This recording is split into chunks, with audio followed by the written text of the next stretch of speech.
Thanks for ringing the bell, kids. You might get a chance to ring it again after a little bit. Thanks, Andy, for heading up the bell ringing brigade.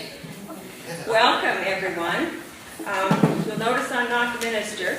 We have a new student, but she is stretched far and wide and she is elsewhere today. So Carrie and Pauline and I will be doing the service today. If I've done the math right, it's 139 years we've been worshiping in this church. 144 years since the settlement of the Scotch colony. So next year's a big year. 140 years for this congregation and 145 years for the Scotch colony. So planning has already started. The announcements are on the back of your bulletin on page 5. Welcome, welcome, welcome. Nice to have you all with us today. And I hope that you'll be able to come down and have tea with us at the hall after the service. And while I'm speaking of that, at the end of the service, we'll do the blessing here before we leave, and so we won't have to wait for people down at the hall.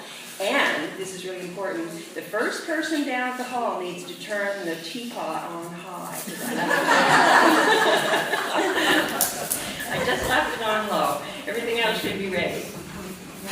A special welcome to family and friends who have traveled from far to be with us and share this memorial service. There's a notice of Sarah and Lance's wedding coming right up August 5th. A combined worship service for Andover, Kincardine, and Plaster Rock pastoral charges will be held at St. James next Sunday at 11, and all are welcome to attend. Special thanks to Carolyn, Kip, Jacob, and Olivia for getting the hall ready for today. Special thanks to Alma for typing the bulletin. I gave her a whole lot of odds and ends of this and that, and she put it together quite beautifully. Alma Downing, she's an angel in our pastoral charge.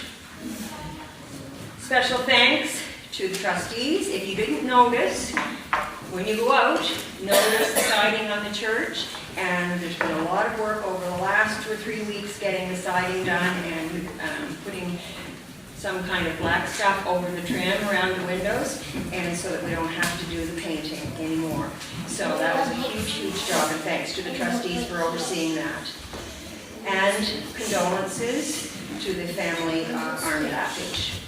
His funeral was yesterday. Any more announcements? Yes, we got a birthday coming up on Tuesday, Isabel's. Oh, Isabel's having a birthday. Happy birthday to you. Happy birthday to you. Happy birthday, dear Rosalie. Happy birthday to you. Let's do that again on the other key. Okay, so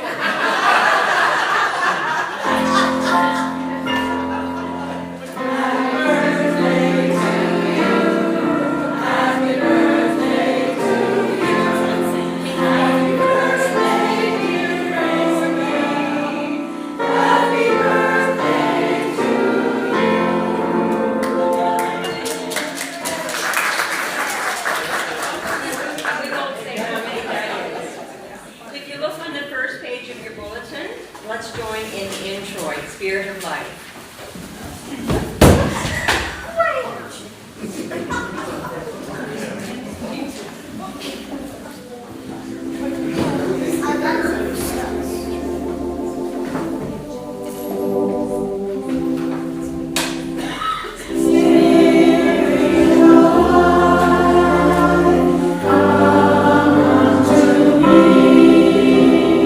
Sing in my heart.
Call to worship is in your bulletin on the first page. Give thanks for love that does not fall. Give thanks for endurance and strength for character. Here in this sacred place, we are community. Bringing our sacred stories, our hunger and our faith. For everyone who is thirsty, there is something to drink. For all who are hungry, there are good things to eat. Let those who are wise give heed to these things. Remember and consider the kindness of the Creator. Let's go to God in prayer. Creator, Spirit, love that does not fail. We come to this place today to give thanks for the wealth of love from our past and to remember the story of love to which we are called. So often we get caught up in our own history and stories, and our focus drifts. We forget to give thanks, and we forget that we are required to love with an insatiable hunger for justice. Renew and instill in us your spirit of love, that as we share our stories, food and faith, we will be equipped with wisdom to be the body of love and life in our communities and our world. Amen. Our first hymn of praise is 842. It's in Voices United, if you have a book, but it's also in the insert and Through the Hills.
think of Rebecca Anderson up in African Tor also playing it. And Carrie, there are a whole lot of kids here today. This is wonderful. And Carrie has a little time with the children. Patrick, could you come back and help me? I'd like all the children to collect at the back by the bell, because today I'm going to talk about all kinds of historical things that memory keepers have kept for us here in this church and here in this community. And the first place we're going to start is all the children back here to the bell. Come on back with me. Come on back, Nikki. Come on back with me. We're going to ring the bell. This bell was given to this church by the steamship line that brought the settlers to this area of the Brunswick, the Castalia. This is the bell off the Castalia ship that brought the settlers here. And we ring it every Sunday, and I asked them to wait till the children's story so all the kids could come and have a pull. Come on up here. See where Patrick is there? He's going to help you pull that string and ring that historical bell. Ready? Now, listen carefully now. Listen. Come. Listen. The bell's way up high in the steeple. Help. Wow. You want to go give it a pull? Juliet, you want to go give it a pull? Okay, Vera, back up. Wow, Jacob, you're strong. Okay, Vera, That's wonderful. Now, before we go very far, I want you to follow me because there's something else I want to show you about this church. Follow me. If we can get by Bill's legs here. Be careful. Follow me. Follow me. Follow me. Obstacle course. Carefully step over Bill. Stop. Bill's a memory keeper. He's making memories today. He's taping things and making memories today. Way back here. Come on, folks.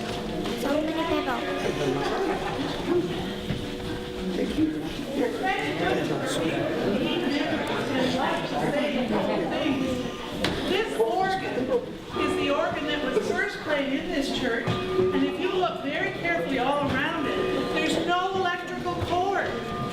In order to get the music to come out of this organ, the people who played it had to pump those pedals on the bottom with their feet.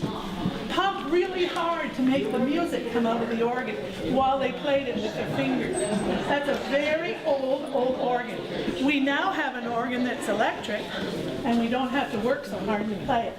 But someone who was a memory keeper kept this organ because it has a history in this church.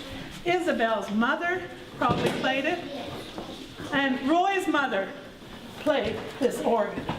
And now we have Roy playing the piano and Isabel playing the organ. So you see how memories sometimes continue on? Historical memories continue on? Okay, now we're going to go way up to the front and find a seat. This is an apron that was given to my mother-in-law, Roy's mother, by her grandmother, Maisie Adam. Now, it's a historical old thing. It's very small. What does it tell you about the person who wore this apron? She wasn't big like me. She was a small lady. What else would it tell you? Look carefully. Look carefully, Olivia. Look at that. Look carefully. Pick it up and look at it carefully. Look behind it. What was she good at when she made this apron? She was good at embroidery, you're right. Look at the tiny stitches. So whoever kept this memory and passed it on down through the family wanted us to know something about Maisie Adam. She was a good stitcher, and she was a little woman who liked to cover up her dresses with an apron so she wouldn't get them dirty. And this apron is made of silk, which is something we don't really make aprons out of anymore. So that's a memory that someone has kept. At the same time, I was playing this fiddle. Now you can see it's kind of a beat up old fiddle, isn't it? Well, we knew that Roy's grandfather was a fiddler, but we never knew where his fiddle was. And we asked and we asked and we asked and we asked and we asked. And finally, one of the members of the family who was a memory keeper found it in her attic. And when it came, she gave it to me because I promised her I would fix it up. And there was no strings, no chin rest, no tuners, no bridge. It was a mess. And I took it to a wonderful man in our community, a man named Joe Farquhar.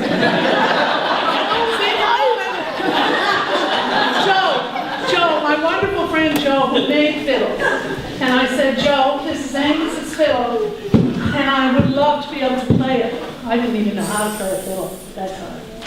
And he said, Angus was one of my good friends. I worked with him in the logging woods, and he was a great man. I'd love to fix his fiddle. So, Joe Farquhar fixed his fiddle, and I'm playing it today. And this is a very special memory for me. Now, there was a man in the colony who was a storekeeper, and I always wondered what his store looked like. And it's gone. It was up in Bonnecorn. But here's a picture. Look, this is a picture of the store. It doesn't look like the Walmart, does it? It doesn't look like the Superstore. It doesn't even look like Paul's independent grocer. Look at the barrels out on the deck. And probably, a chair and a bench for people to sit and talk. And inside, he had all kinds of things to sell to the settlers. He was a storekeeper. And this was his sugar bowl. Now, what does that tell you about J.B. Adam? He liked sugar. It's a big bowl. And he probably brought the sugar in to the colony to keep in his store. And he also must have liked pretty things, because when this was young, there's a pretty design all painted on it. It's made of wood, and Roy treasures this bowl because it was his great-grandfather's sugar bowl. Somebody took the time to keep it and to tell the memories that went with it. Here in this church today, did everybody notice how nice and white the church was? Because Rick and Roy, and as the trustees of this church, arranged to have new siding put on this church because it was getting pretty old and shaky. And our church members raised the money to put the siding on the church because this is a memory. This is a very special church. And up the road, there's a schoolhouse. How many of you have seen the schoolhouse up the road? Let's see if I got a picture of it here. This is a picture of the schoolhouse in the snow. And look at all the kids standing outside the schoolhouse. How many here went to this one-room schoolhouse up the road? Hands up. Look around. Look around. Those people went to that schoolhouse. One room, one teacher, 8 grades, all in one room. Boy, did the little ones have to be quiet when the ones in 8th grade were learning their history. But the schoolhouse was falling down and looking kind of shabby. And a man who lived next door to it, Jerry, kind of helped fix up the side of it. And another very special man who was in our community, Ken Clark, made arrangements to have the roof repaired. So now the schoolhouse is a memory that's well kept, all new and fresh. That's the schoolhouse.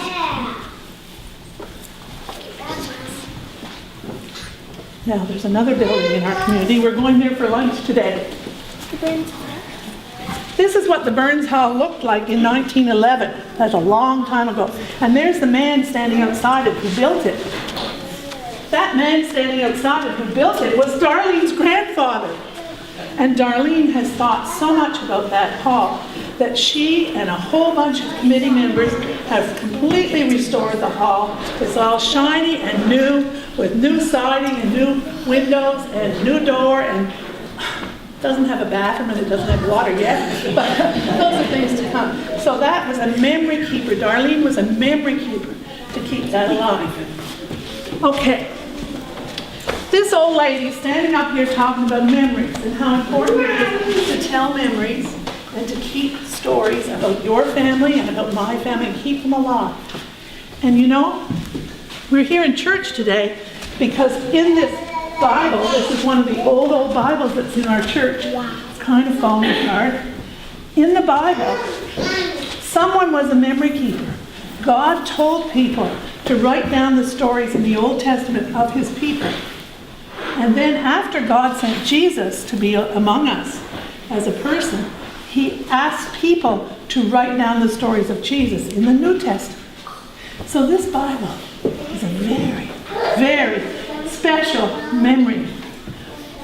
The New Testament, Matthew, Mark, Luke, John, Paul, those were all the people that wrote the stories in the New Testament for us so that we could remember and know Jesus.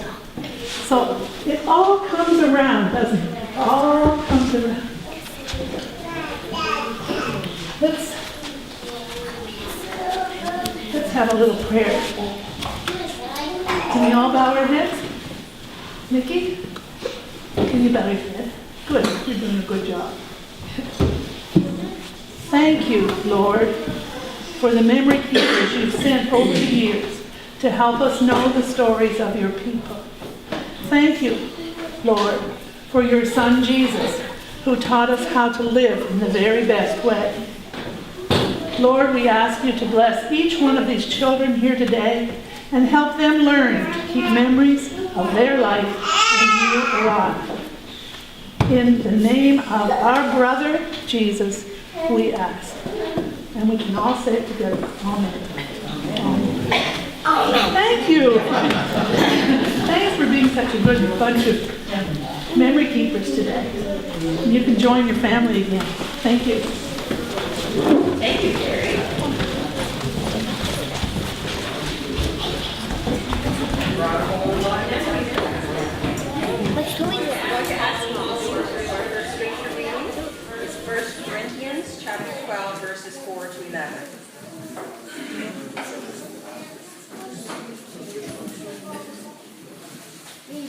Reading from 1 Corinthians chapter 12, verses 4 to 11. Now there are varieties of gifts, but the same Spirit.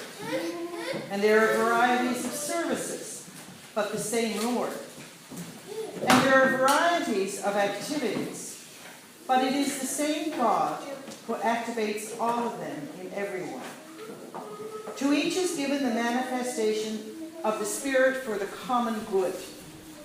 To one is given through the Spirit the utterance of wisdom, and to another the utterance of knowledge, according to the same Spirit, to another faith by the same Spirit, to another gifts of healing by the one Spirit, to another the working of miracles, to another prophecy, to another the discernment of spirits, to another various kinds of tongues, to another the interpretation of tongues. All these are activated by one and the same Spirit, who allots to each one individually, just as the Spirit chooses. This is the name. Thank you, Pauline. Our song is Psalm 78, and it is printed on the insert in your bulletin.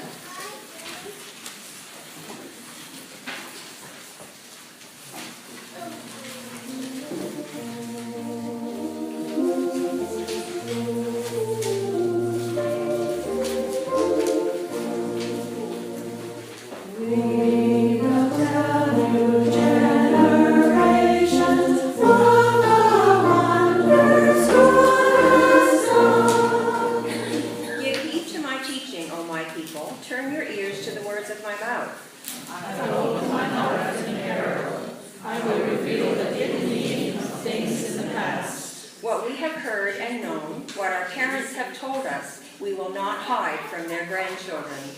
but declare to the next generation the testimony that you gave to Jacob and the law you appointed in Israel, which you commanded them to teach their children.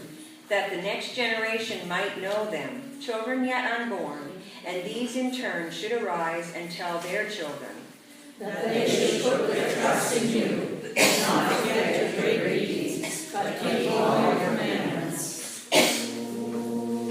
We will tell new generations of the wonders God has done. The New Testament reading this morning is from Matthew chapter 11, verses 1 to 17.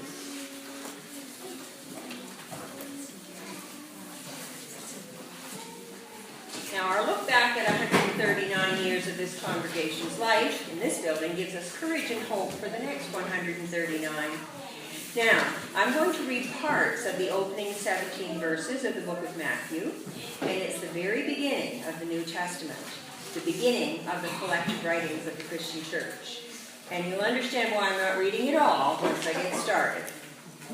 This is the genealogy of Jesus, the Messiah, the son of David, the son of Abraham. Abraham was the father of Isaac, Isaac the father of Jacob, Jacob the father of Judah and his brothers, Judah the father of Perez and Zerah, whose mother was Tamar. And I'm going to skip a few generations. Boaz the father of Obed, whose mother was Ruth, Obed the father of Jesse, and Jesse the father of King David. David was the father of Solomon, whose mother had been Uriah's wife. And now I'm going to skip a few more of these generations because they're really hard to say.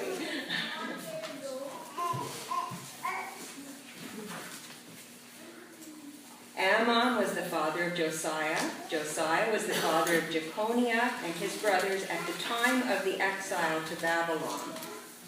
After the exile to Babylon, Jeconiah was the father of Shealtiel.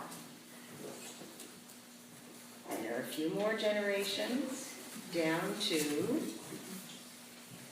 Eleazar, the father of Nathan, Nathan, the father of Jacob, and Jacob, the father of Joseph, the husband of Mary, and Mary was the mother of Jesus, who is called the Messiah.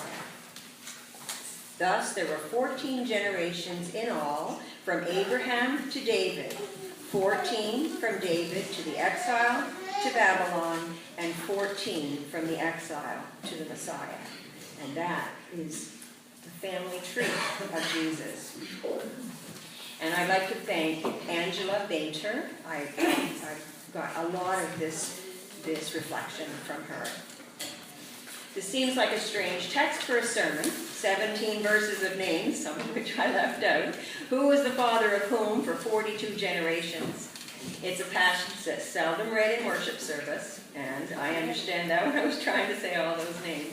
It seems like just mere background information. But in Matthew's understanding of the gospel, this family tree is the proper beginning for the story of Jesus. And why is it so important in this place in the Bible? It serves two purposes. First, it tells readers just who Jesus was.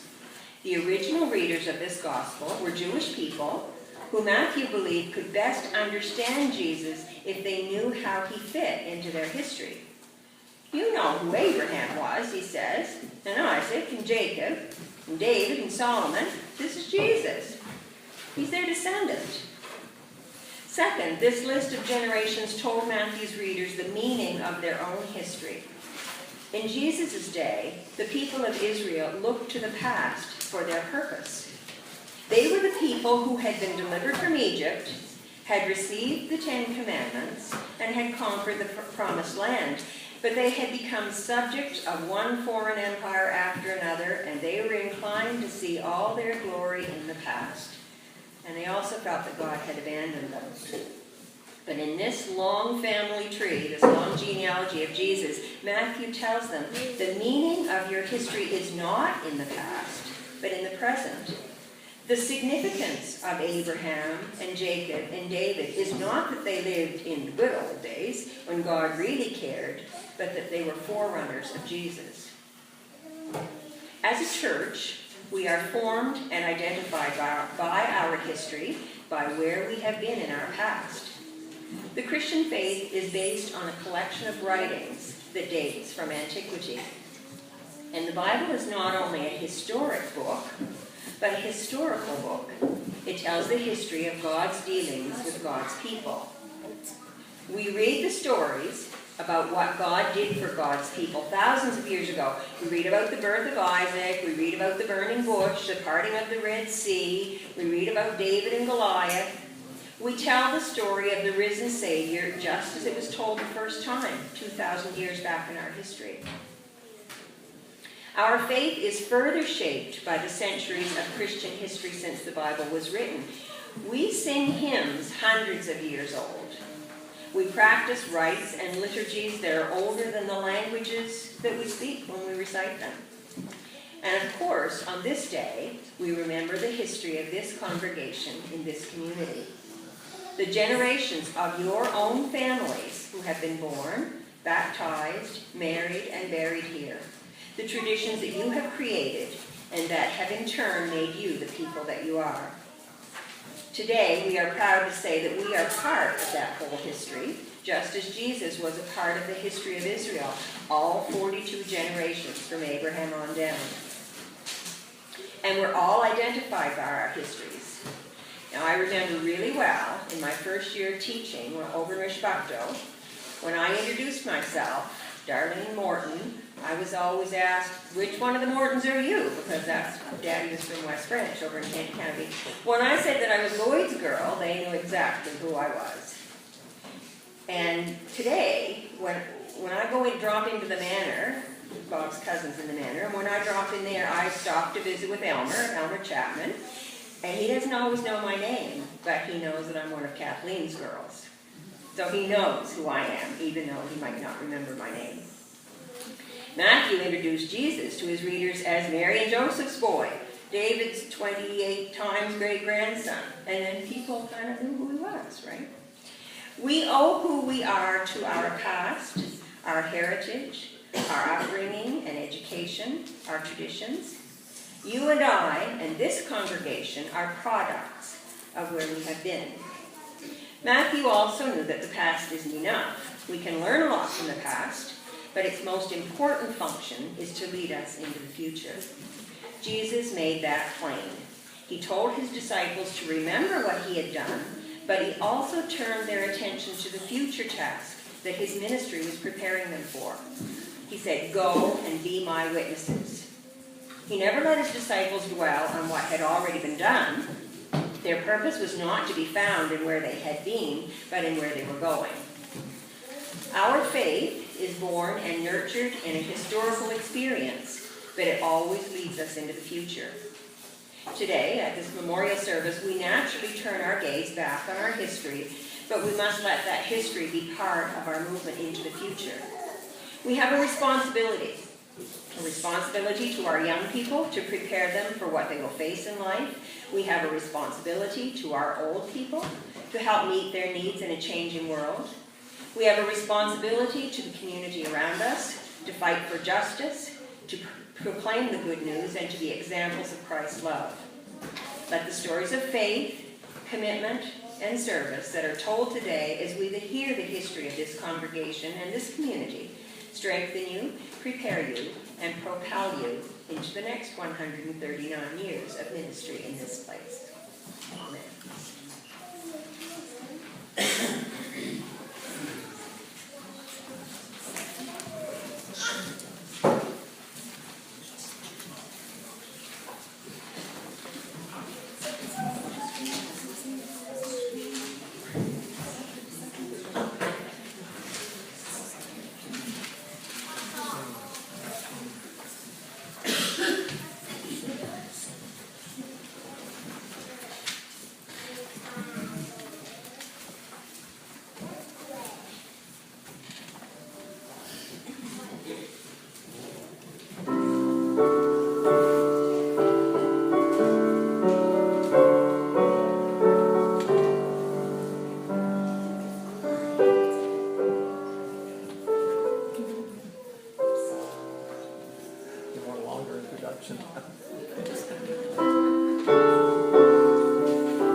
everybody. It's an honor for me as a Scottish wannabe, I guess, how you might call me, not a descendant of this community at all, to give you a little bit of the history, which I have found absolutely enthralling over the years that I've lived here. In April of 1873, the new steamer, Castalia, was the first emigrant vessel that ever left a British port without a single case of intoxication among its passengers. No other ship since the arrival of the Mayflower in the United States had ever conveyed so many children. There were 198 children on board, along with their families. And another baby was born on the way. And by the way, she was christened Castalia. This emigration was arranged in conjunction with the New Brunswick government by Captain Brown of the Anchor Steamship Lines, and it was truly and completely a family emigration. Scots settlers bound for new homes and acreages in Canada. After a long voyage and a trip from St. John upriver on the Ida Whittier paddle wheeler, the tired new settlers arrived at Kilburn Landing, and their piper played them ashore. On this riverboat, and the ones to follow, were 125 tons of baggage. The settlers had traveled with all their clothing, household goods, and treasures, grain, seed, potatoes, roots, berry bushes, fruit trees, perennials, and flowers of many types to help make this new Kincardine as much like their old homes as possible. At this point, the Surveyor General of New Brunswick took charge.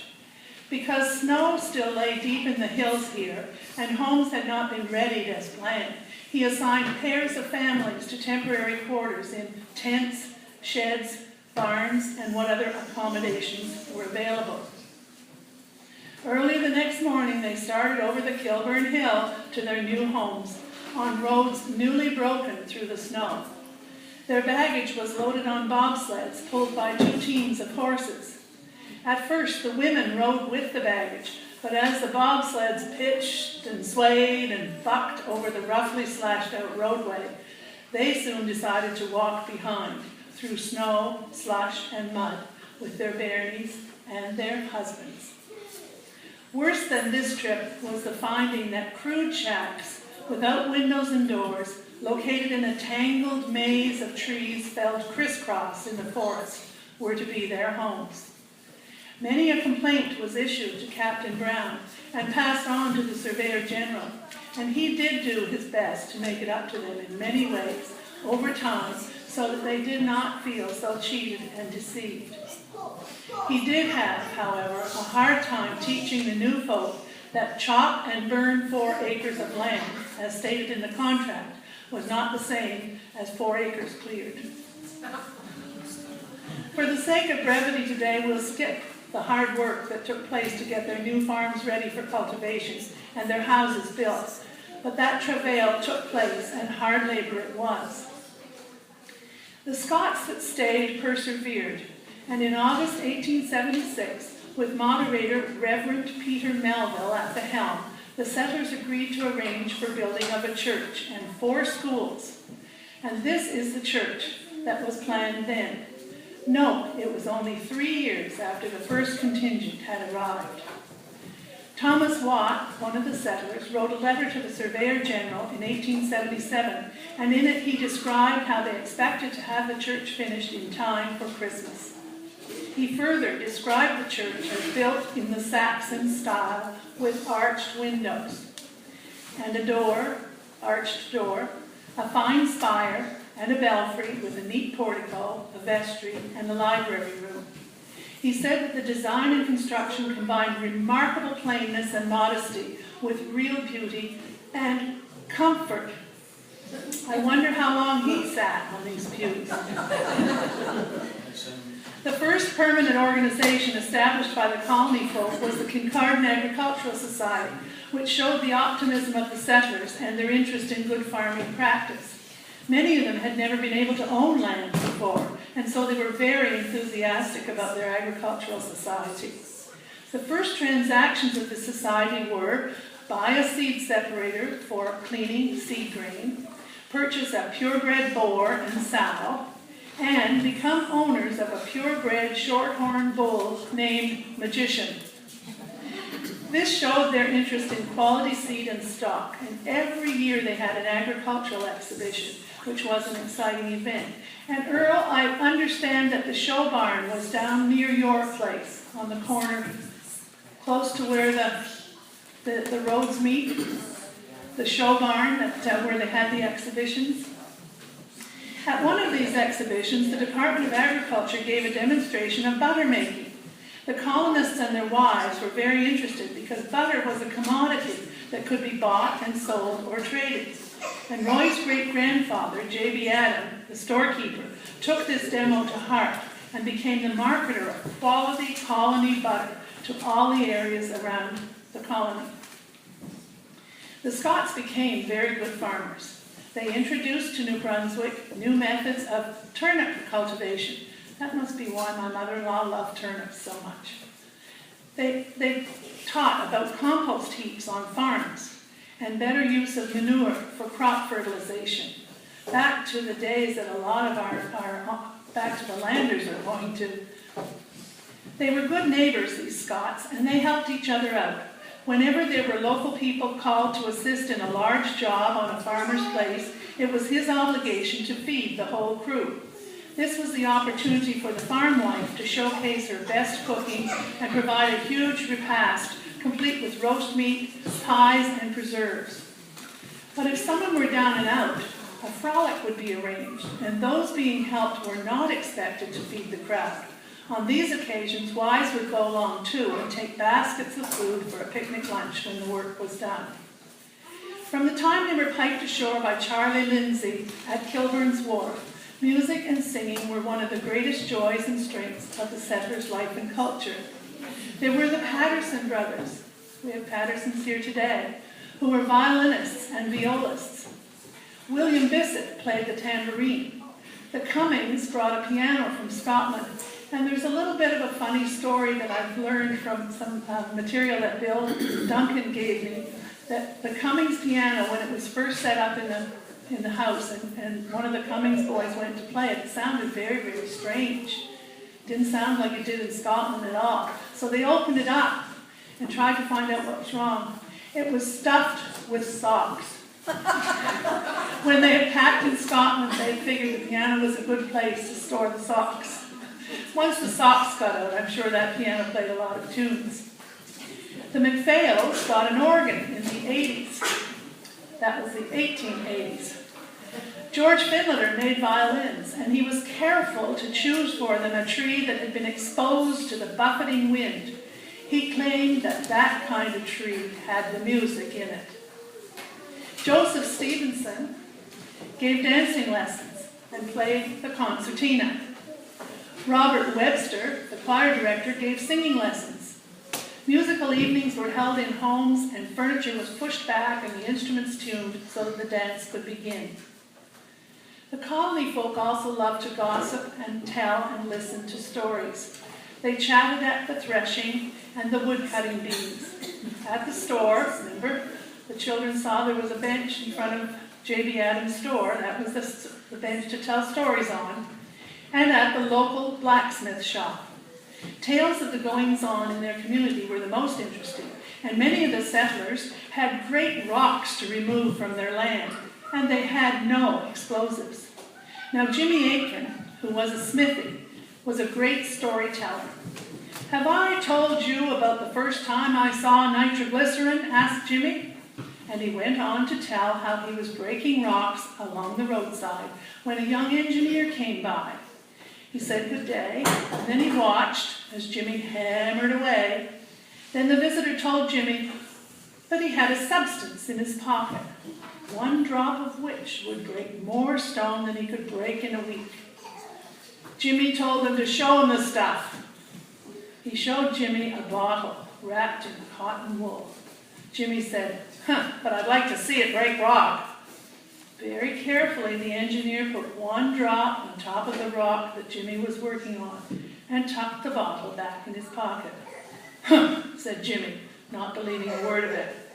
Then again he said, "Huh," and he brought his hammer down on the rock. Well, then Jimmy ends his story by saying, "You know what? I've never set eyes on my hammer since." There are so many stories to tell of these industrious colony folk. Stories of the mills they built and operated, the schools and school teachers who came and often married and stayed, the preachers and ministers who led the folk, and the legacy that these hard-working and upright people brought and gave to Canada. You have to admire the tenacity and strength to carry on in a land that began by handing them hardship. Thank you.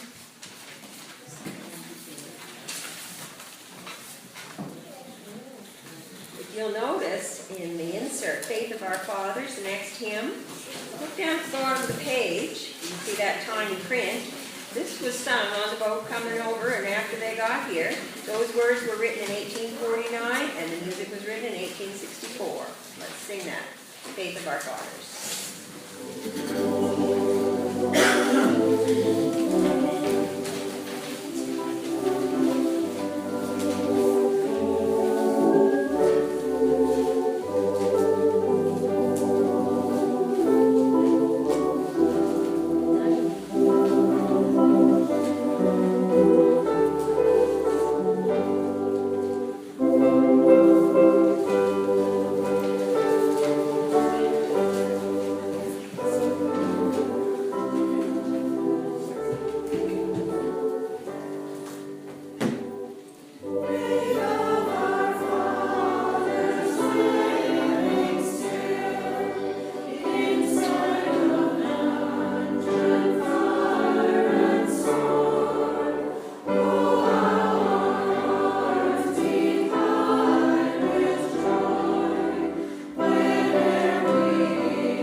together. We remember the faith of our ancestors, those from whom we've inherited this sacred space, and we remember that, like God, love is beyond time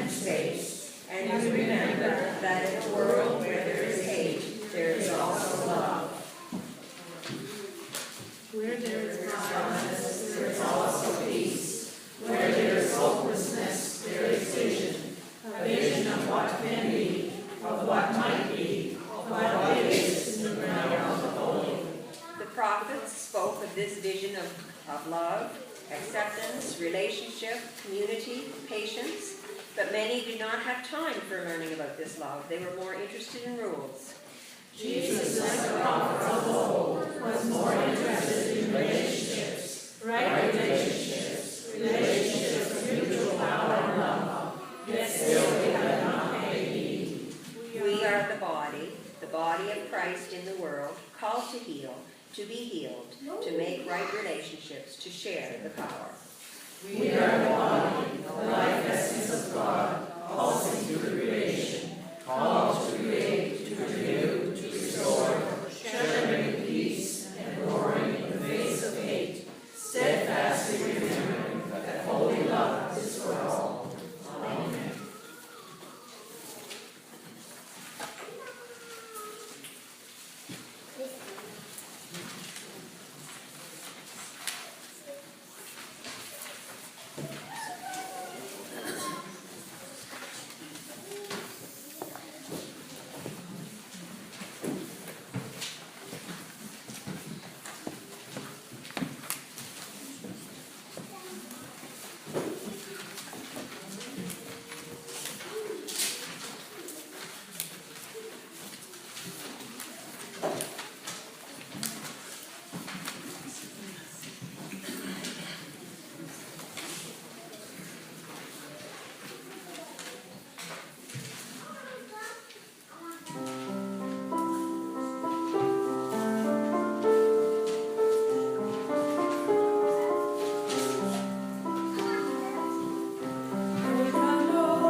47, The Lord's My Shepherd.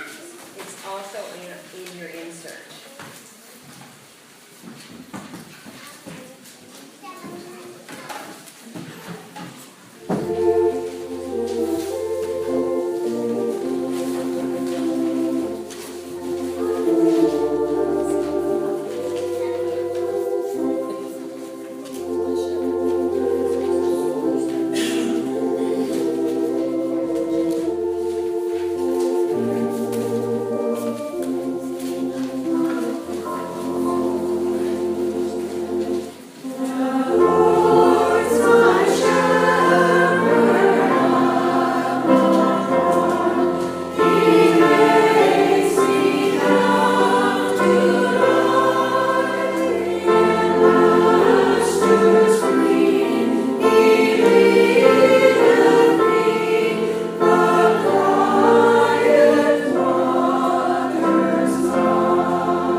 Let us respond to God as to an intimate friend from whom we withhold nothing because of the love and regard between us. Your offering will now be received.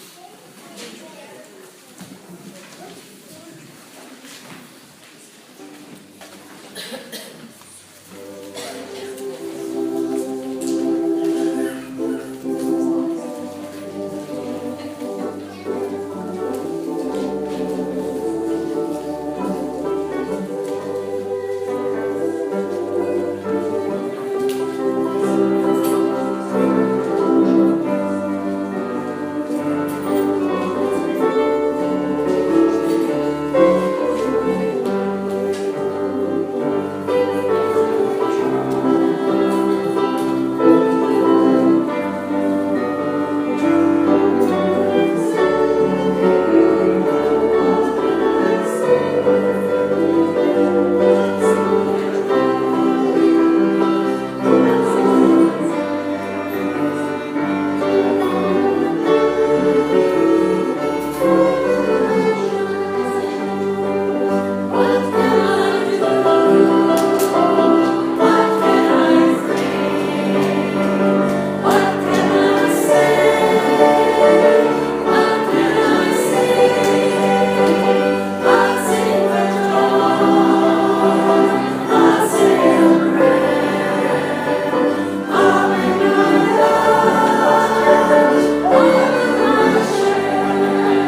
We offer ourselves to you, Creator, trusting that you will use us for your work.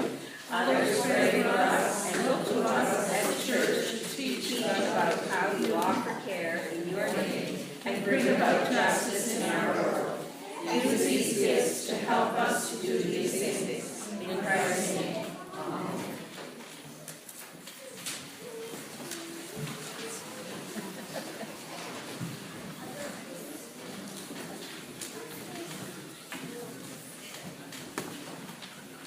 This morning, in our prayers, we remember the family of Army Lackage.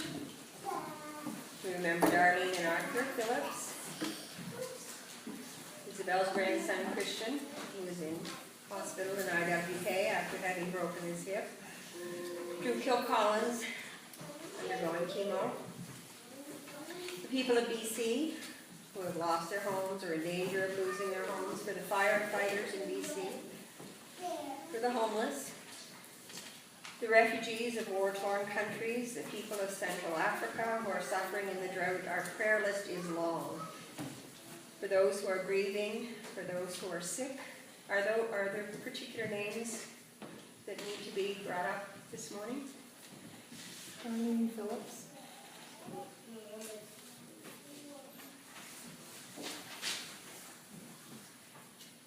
Leroy and her brother Grange.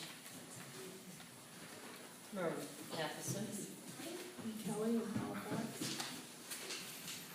Noah in Kingston. Let's go to God in prayer. God of our presence, God of our present and our future, as we gather here today, we look for hope. The future is uncertain. We wonder what it will bring. Fill us with a vision for what we could be. Give us hope for our congregation and our community. Help us find the choices that lead to life in abundance. God of hope, in a time of uncertainty, we so often fall into fear and worry. Show us the opportunities in our chaotic world. Remind us to consider seriously where our priorities and loyalties lie. Push us to see how our choices matter. God of our future, may we walk boldly into what may come as people not only of faith but of hope. May we share your hope and promise with the world in which we live. And let's join in the Lord's Prayer. Our Father, who art in heaven, hallowed be thy name. Thy kingdom come, thy will be done on earth as it is in heaven. Give us this day our daily bread, and forgive us our trespasses, as we forgive those who trespass against us. And lead us not into temptation, but deliver us from evil. For thine is the kingdom, power, and glory, forever. Our last hymn is Praise with Joy, the World's Creator, and it's also in your insert. We're going to sing verses 1, 2, and 4.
which I hope everybody's going to share with us.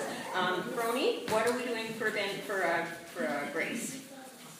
Page is 5, what they tell you, 547. 547. If you have the Voices United in front of you, it's 547. If you don't, it's easy.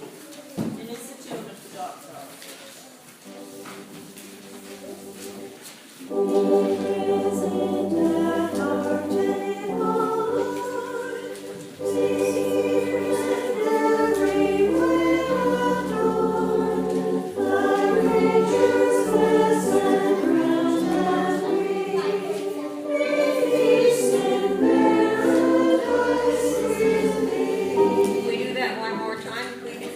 Words for 546 instead of 547. 546. Same tune. Start again. We want the words for 546.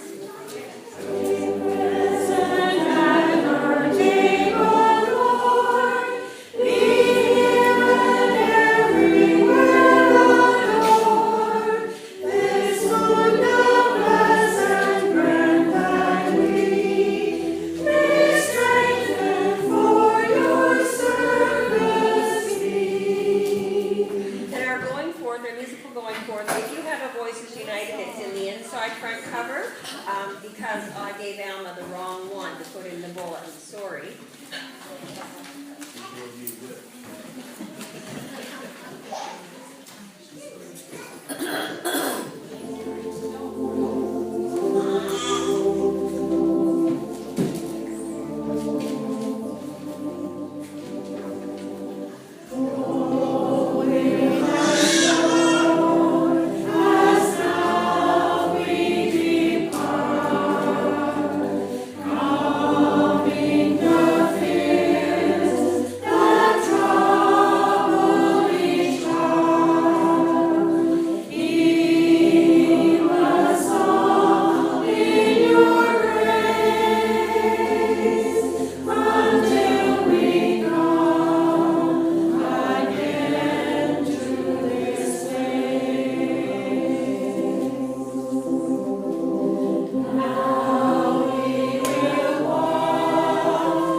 Have a good week, everybody. I hope you join us down at the hall for tea.